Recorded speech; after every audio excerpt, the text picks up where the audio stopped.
Кремљ реагираше на иранскиот напад врз Израел со дипломатија и со одмазда. Портпаролот на Владимир Путин Димитри Песков даде изјава по телефон како што пренесува агенцијата Reuters. Чрезвичајно обеспокоени. Крајно сме загрижени поради ескалацијата на тензиите во регионот. Ги повикуваме сите земји во регионот на воздржаност.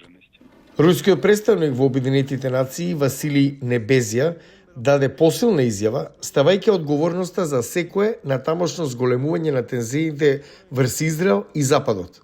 В этой связи отмечаем сигнал Тегерана, они Ги забележуваме сигналите дадени од Техеран дека не бараат понатамошна воена ескалација против Израел и ги повикуваме Западот и Јерусалим да го следат примерот и да ја отфрлат практиката на провокативна употреба на сила на Блискиот Исток. Во објава на социјалните мрежи, портпаролката на Руското министерство за надворешни работи Марија Захарова го критикуваше секој очекување дека Русија ќе го осуди Иран за овој напад, додека Израел, рече таа, не ги критикуваше украинските напади врз територијата на Русија. Израел ја осуди целосната инвазија на Русија врз Украина. Аналитичарите велат дека војната во Украина ја натерала Москва да се откаже од она што тие го опишуваат како нејзина претходно умерена позиција на Блискиот Исток, одлучувајќи сега да покаже јасна подршка за Техеран.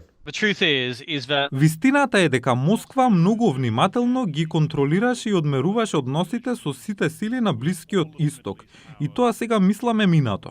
Причината поради која тоа се промени е контекстот на војната во Украина, каде што Русија го сака она што го сака, и треба она што и треба, и е подготвена едноставно да ги жртвува односите за да го постигне тоа.